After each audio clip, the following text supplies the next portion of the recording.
Cinquième péché capital, celui qu'on appelle la luxure. C'est un terme un petit peu désuet, peut-être maintenant. On pourrait dire aussi l'impureté. En tout cas, c'est l'appétit charnel déréglé, désordonné. Et c'était présenté comme une maladie spirituelle déjà par saint Basile de Césarée, c'est-à-dire dès le IVe siècle.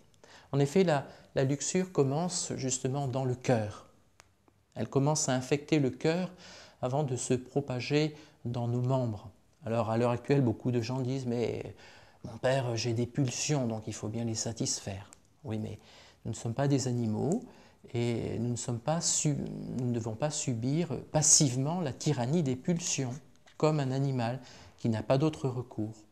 Il s'agit aussi d'essayer de maîtriser un petit peu ces pulsions.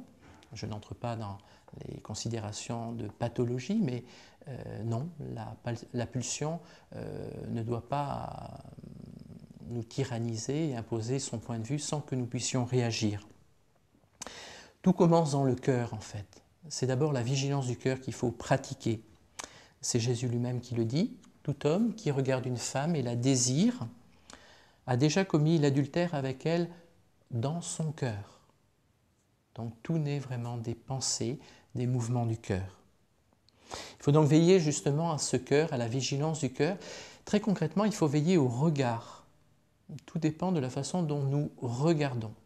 Alors évidemment, à notre époque, où il y a une véritable dictature de l'image et de la vidéo, il faut vraiment veiller à cette vigilance du regard. Heureux les cœurs purs, dit Jésus, ils verront Dieu. Et je me permets d'ajouter, ils verront dans l'autre non pas un objet de désir, mais justement l'image de Dieu, comme je suis moi-même, image de Dieu. Saint Paul écrivait déjà aux Thessaloniciens, « Voici quelle est la volonté de Dieu, c'est votre sanctification.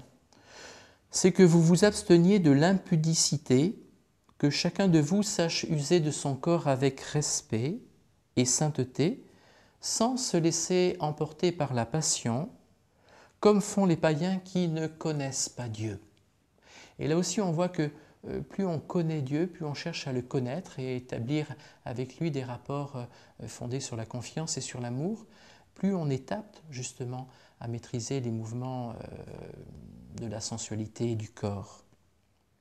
Alors la vertu directement opposée à la luxure, évidemment, c'est la chasteté. Je précise que c'est une vertu qui n'est pas réservée aux seules personnes consacrées, aux religieux, religieuses, aux prêtres, mais que la chasteté est pour tous les chrétiens, quel que soit leur état de vie.